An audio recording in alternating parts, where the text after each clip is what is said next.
लातूर कचरामय झाले हे सांगण्याची कोणाला आवश्यकता नाहीये। 2 वर्षापासून हे घाणीचं साम्राज्य आहे। आता गणेश चतुर्थी आले, गणपती आलेत आपल्या शहरामध्ये आणि आपण कसं स्वागत करतोय? कचऱ्याच्या ढिगाने।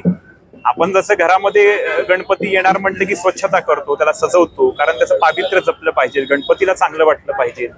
आणि लातूर शहर पण आपलं घर आहे आणि म्हणून ती जबाबदारी कुठेतरी आता प्रशासनाकडून होत नाही, आपल्या स्थानिक आमदाराकडून सुद्धा होत नाही।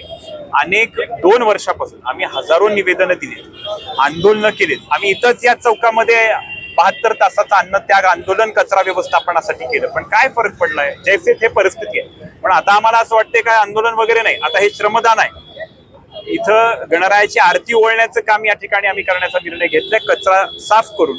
तर आजपासून आम्ही 10 ट्रॅक्टर लावलेत, शहराच्या वेगवेगळ्या भागामध्ये जाऊन घरोघरी ते कचरा संकलन करणार आहेत। आणि मी सर्वांना आवाहन करतो की आपण राम भरोसे, कोणाला आपली काळजी राहिलेली नाहीये। एवढे डेंग्यूचे पेशंट आहेत, एवढं घाणीचं साम्राज्य असताना सुद्धा जर कोणी काही करत नसेल, आता आपणच आपल्या शहराची काळजी घ्यावी, आपणच आपल्या गणरायांचं स्वच्छता करून चांगल्या पद्धतीने स्वागत करावं, अशी विनंती सगळ्यांना करतो। आमदारांचं